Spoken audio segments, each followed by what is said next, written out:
Oh, listen, that's spot on. We should pay attention to that poll because that reveals a great deal. I'm sure that if you were to sit some of those Americans down, they would raise the question of why are we spending all of this money overseas and doing nothing for the United States? Where's the benefit to the United States of investing so heavily in this war in Ukraine? Well, there is none. There's no strategic benefit to us at all. And I think Americans sense that, and they look at the border. They look at the crisis that we have there in the Southwest and generally the cities, and they all reach the same conclusion.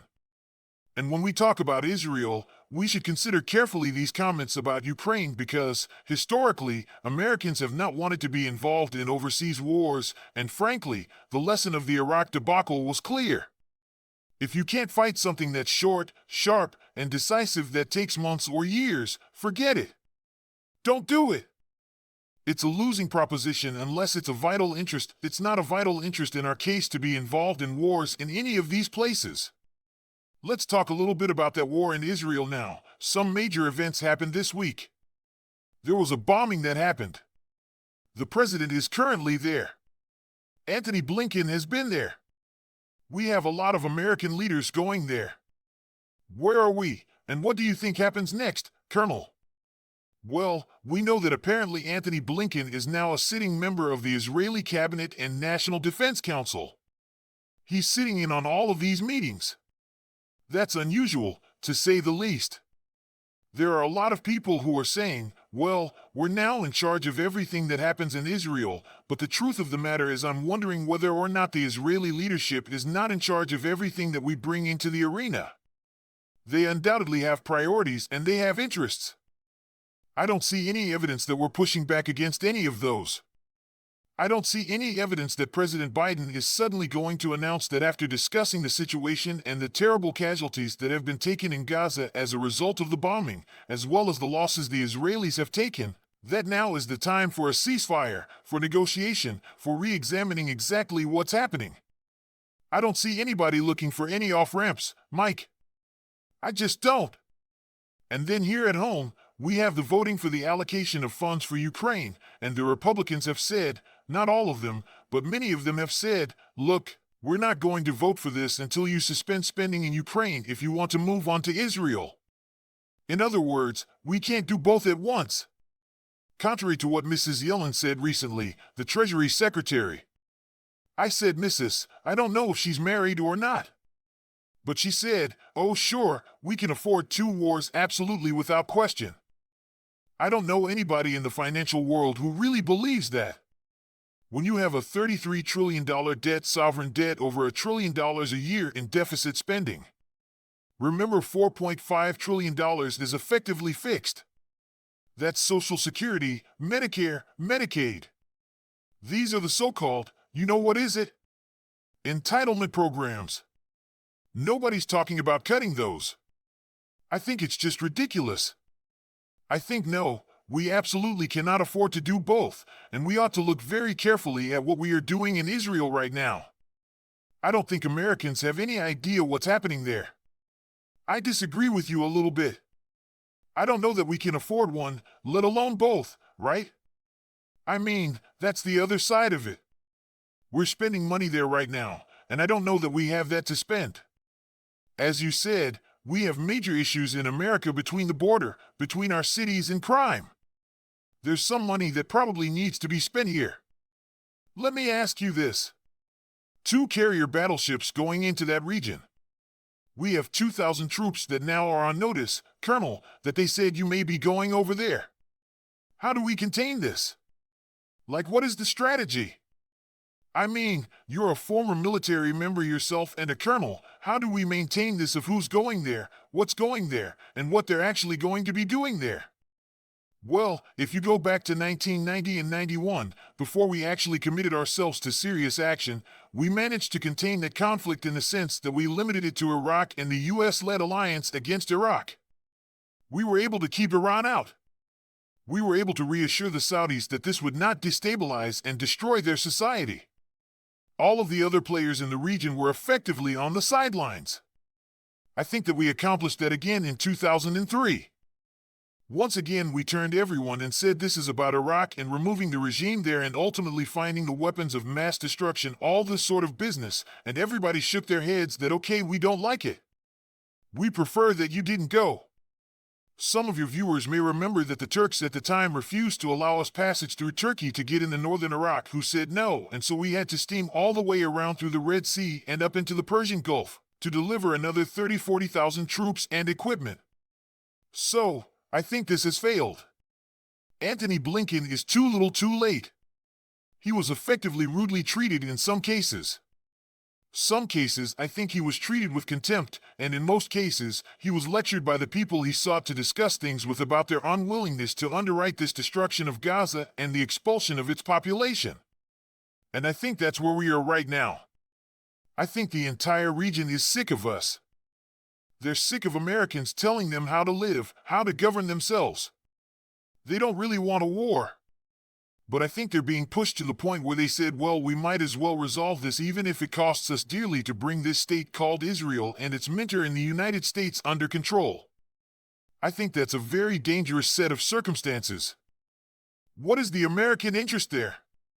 Are they aligned with Israel's? And to your point before, Colonel, does America support this? Do everyday tax-paying Americans support this war and the potential, as you've said, for 2 wars on 2 different continents? Do we support that? Well, first of all, Americans have not paid much attention to what happens in Washington because most of the time, they aren't interested in what happens beyond their borders. They say, where's my check? Where are my food stamps? How can I afford what's in the supermarket? If I can't, well, then I've got a problem. If I can afford to buy it, well, then I will. Years ago, there was a situation when Newt Gingrich tried to stop dead in its tracks the government and government spending under Bill Clinton's leadership. Ultimately, he lost a fight because the average American was unhappy when he didn't get what he wanted, and the president won the battle. But in most cases, people would answer when you say, what do you think about the shutdown? And people would say, well, it doesn't really affect me, so I don't care. Others said, yes, it does affect me. I think that's the problem. Right now, the wars overseas that we have been fighting have not exacted a very high price in American life. We've lost thousands of people killed. That's true. We've had thousands more wounded. But it's almost unnoticeable to the average American. For instance, during World War I, we fought for 110 days, and in 110 days, we had 318,000 casualties, including 110,000 dead. Well, that's one of the reasons that Wilson, when he left office, turned government over to the Republican Party for the next 10 years because people were furious with the Democrats for having brought us into the First World War. We're not there yet, but we're getting closer to it. And if we were to lose anything substantial as a result of our involvement on behalf of Israel, I think the American people would react very negatively. Now, you said, do our interests align? Some of them do. We have always had an interest in preserving the existence of the Israeli state. But in the past, when we thought the Israelis went too far, presidents have intervened. Nixon intervened in '73. Carter intervened later on. Reagan intervened and said, enough's enough. But we've also been very careful not to commit troops en masse. We have soldiers in Syria, probably almost as many in Iraq. Now they're talking about several thousand in Jordan and potentially these 2,000 special ops. What does this mean when they go ashore? Well, what it means is that they're vulnerable, that they can become targets. I mean, as soon as Americans show up in any real strength, everybody wants to kill them. Why? Because if they can kill them, they figure they can break down the consensus at home, and we'll leave. Well, they're not wrong. We lost 38,000 in Korea, 58,000 dead in Vietnam, over 100,000 wounded. Eventually, it catches up. So they're not wrong on that. But the problem is when you put troops ashore, you end up, as you did in Lebanon back in 1982. Some of your viewers may remember when Reagan finally acceded to the wishes of Secretary of State George Shultz and said, y'all put a battalion of Marines ashore, reinforced to about 1,000 Marines. And then we'll have Marines in this hospital stationed nearby. We have to have a hospital ashore to deal with casualties. You remember what happened? A bombing. Over 380 people are killed. And immediately Reagan called Weinberger, who was the Secretary of Defense, and he looked at her and said, "You said don't send our troops in there." You were right. I was wrong. I listened to George Shultz. I shouldn't have. He said, "So get them out now." He cut his losses and got out. And since then, we've been pretty careful about not pushing too many troops into the way of people that we know want to kill them. Well, we're casting that aside, and we're going ashore. So, we'll see what happens, but 2 battle groups offshore aren't going to change much ashore. I think the idea was, well, we can reinforce the Israeli Air Force and bomb Hezbollah. Yeah. Well, the problem there is we don't know what everybody else who's part of this catastrophe is willing to do. That's where I was going to go next. So, this is what is difficult for me to understand. Obviously, we have a conflict right now between Israel and Hamas. There are other actors there that were willing to get involved, maybe Iran, maybe Turkey, other places. We all want peace, obviously, but we're on the precipice of a big problem in my opinion. What happens? How do we fix that? How do we make sure we don't get to that point where Iran's getting involved? Maybe Russia's getting involved. There are all these different actors. How do we make sure we don't get there, Colonel? Well, I think we should consider running you for president or at least Secretary of State because you're asking the right questions, and I'm unconvinced that these questions are being asked. And I'm also afraid of some bad assumptions. The Iranians right now seem to think that it's inevitable that we will attack them. They seem to be engaged in preparing themselves for it. The Turks are looking at what's happening, and I think Mr. Erdogan has decided it's pretty clear the Israelis are going to go into Gaza. And so he's quietly told Turkish forces to get ready. He's also got Turkish naval forces not that far from Cyprus in the Mediterranean. They are going to be joined by Russian naval forces. I think the Russians have planned to send a hospital ship. The idea being that they could anchor offshore from Gaza and open up a humanitarian corridor across the beach. These things all suggest that other than Israel, we have no support in the Middle East for whatever we want to do. No one is interested in what we want to do or what we are proposing. What they want to do is stop the invasion of Gaza. Well, the Israelis haven't gone in yet, and I attribute some of that to their concerns about the state of training for the IDF, especially with hundreds of thousands of reservists who aren't very well trained and haven't had much time to prepare. That may be part of it. I don't know what else is on their minds, but if they go into Gaza, then I think all bets are off. And that's why personally, I was hoping that Biden would go there and then come out and announce that we found a different way forward. They were not going to introduce thousands of Israeli troops into Gaza. But we haven't heard that. And so I have to plan for the worst, and I think that's the attitude for everybody else in the region. The worst thing that can happen is they go into Gaza and kill more Arabs. Not necessarily Hamas. Some will be Hamas, but large numbers of Arabs who just happen to be there. That's unacceptable. And that will bring the rest of the region down on Israel. Right now, it seems like America gets involved and craziness ensues. Have we lost respect across the globe? Yes, it's more than respect. I don't think people trust us, and we are widely viewed now as an enemy. Whereas if you go back 30 years ago, go back to 1990, it was a very different attitude. People respected us, even when they didn't agree with us, and they tended to trust that we would keep our word.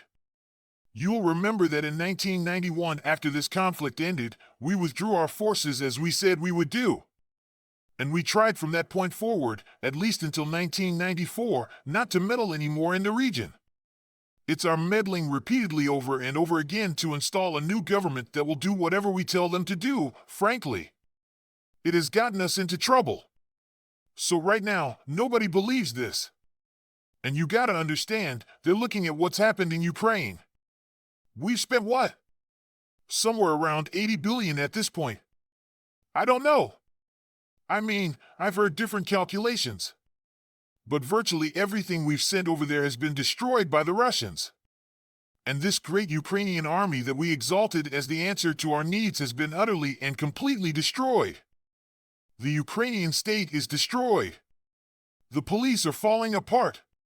So if you're sitting in the Middle East and you see that, many people are saying, well, listen, I don't think the Americans really know what they're doing. And they don't seem to have done very well. So again, to go after your original point, I don't think they really do respect this anymore. Saudi Arabia is very important to us and has been for decades.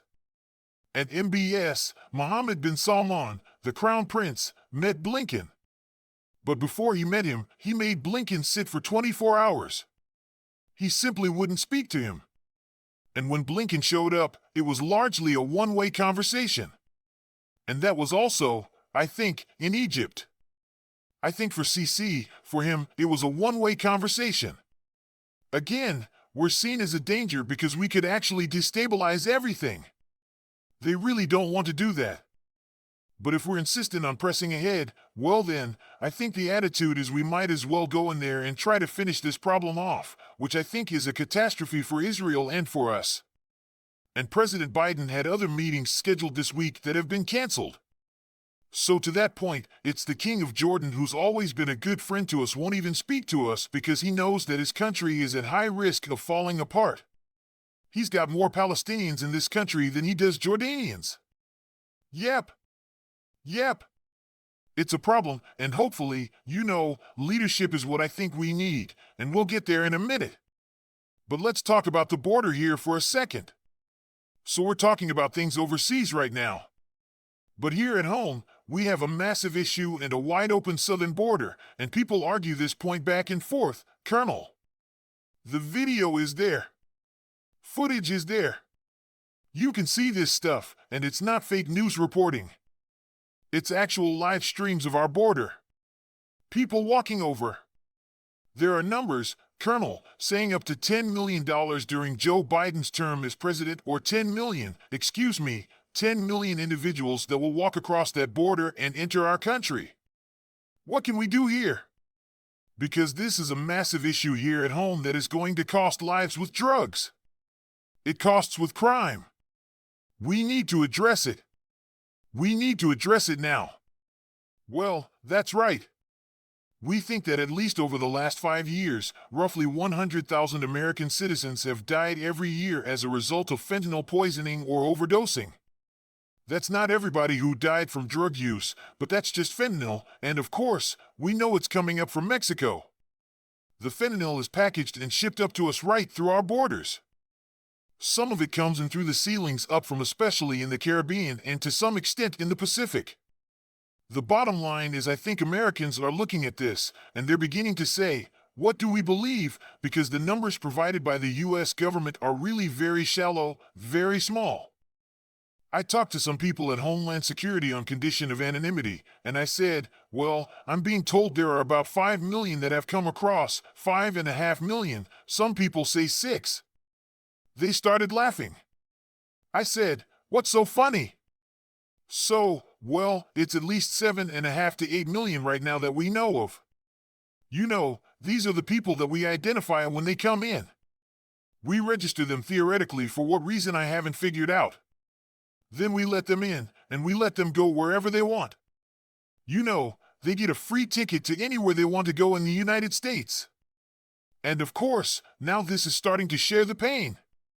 Because people in Chicago and Philadelphia and New York and other big cities that are accepting these people have no place to put. So now they're asking the federal government to allocate hundreds of millions of dollars, even billions, to build housing for all these people. They're building a veritable city down in Texas right now. The sad part is that this is not just a federal question, this is also a matter for governors across the United States. Governors have enormous power in their constitutions, and if the governors want to call out the National Guard for them, these governors are the commanders-in-chief and order them to go to the border and shut things down, they can do that. Now if the federal government doesn't like it, it has a choice. It could take them to court or try to send in federal troops to force the National Guard to back down. I don't think that's a very appetizing event from the standpoint of Washington, but I think it illustrates the frustration that people feel. Why is nothing being done? These people are coming in, we can't assimilate them, we can't employ them, our economy is weaker than perhaps it's been in decades. We're looking at a guaranteed deep recession as a minimum. Why are we doing these things?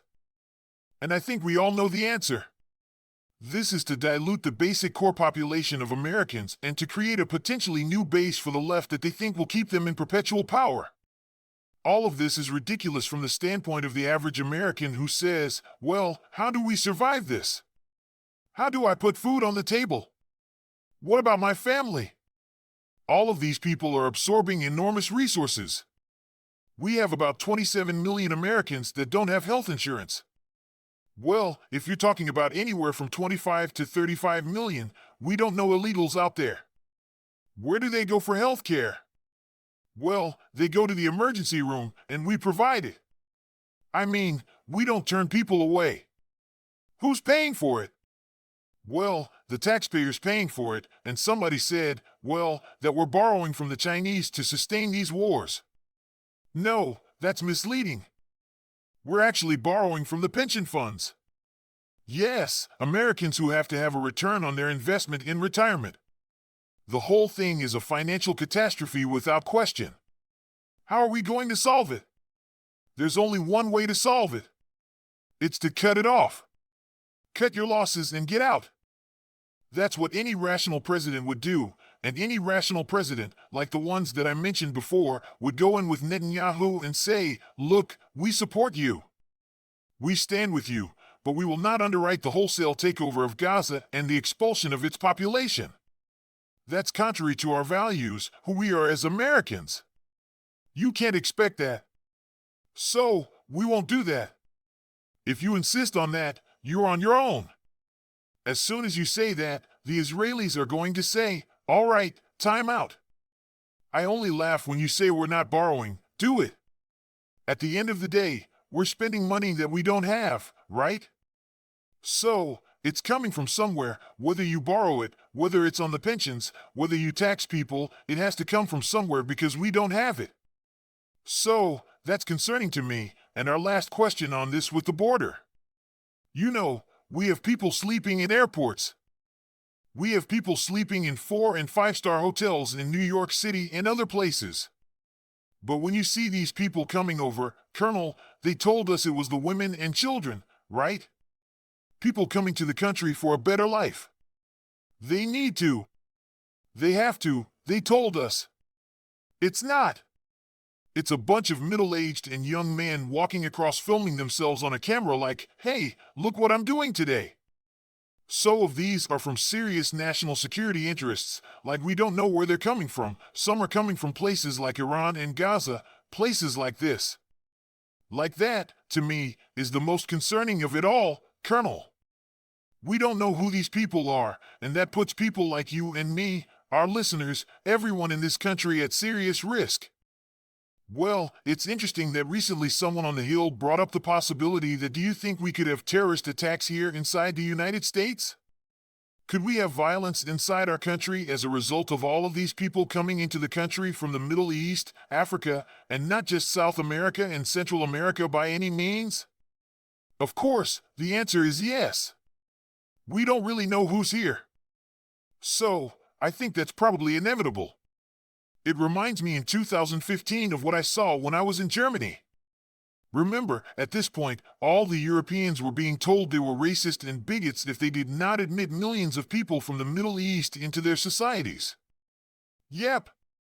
Well, I watched a clip on German television that was almost immediately removed. You can't find it anywhere anymore, and it described exactly what you just said. A gaggle of young men. Their pockets were full of euros that they'd picked up from the Emirates or Turkey or somewhere, and they too were saying, oh well, why are you coming? Oh, we heard the women here are beautiful. So we think we could come in here and do whatever we want, including rape. And of course, that was taken off German television, but guess what's happened since then? In Germany, Scandinavia. We know what's happened. It's a huge crime wave. Maybe we're not noticing the potential crime wave or the terrorist wave because we've got so much criminality as it is in the United States in our big cities. But I think it's reasonable to assume that all these young men are not coming for jobs with Morgan Stanley. They're not coming here to go to Harvard.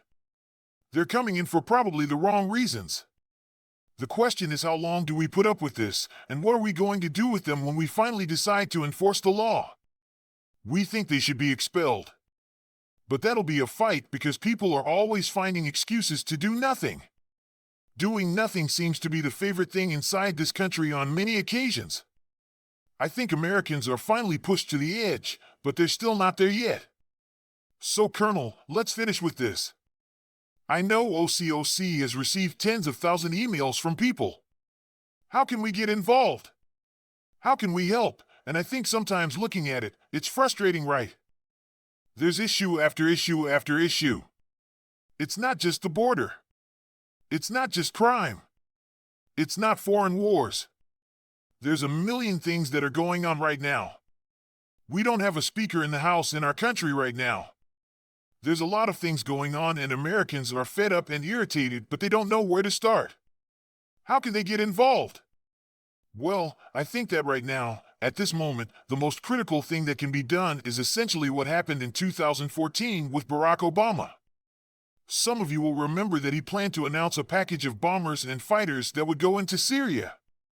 Because the same people who are now pushing the war in the Middle East and pushed us in Ukraine and pushed us in Iraq were pushing him to go to war in Syria. But when the word got out, and I'm not sure how it happened, hundreds of thousands, millions of Americans called the Hill. They called their congressmen. Or they sent messages into their congressmen and senators and said, we don't want this war in Syria. And they said so. They made it abundantly clear, and by the time he was ready to announce the strike package, everyone came to when the White House said, don't do this as a disaster, you'll be destroyed. Right now today, every organization in the United States that is concerned about the future of this country, every American who is concerned about the future of this country needs to send a message. We want a negotiated settlement in Israel. We don't want another war, we want a negotiated outcome. That's what they have to do. That's number one. Now, secondly, I think everybody should join our country, our choice, because we're going to be fighting for years now on a whole range of fronts on some of the issues that we just discussed, specifically ending these overseas interventions, going after criminals, restoring the rule of law, dealing with the border and immigration, stopping the sexualization of our children. We're going to do those things. But today, right now, get on the phone. Write a note. Send an email. Whatever you can do. Send it to the Hill and say, look, we want a negotiated settlement in the Middle East. We don't want a war. Believe me, this will have an impact. I mean, the congressman loves the big donor money that they get. There's no question about it. Big donors are trying to buy this war. And they're circulating a document right now trying to recruit people for a declaration of war against Iran. I mean, that's insane. We have no interest in going to war with Iran now or ever. And so the bottom line is, get on there.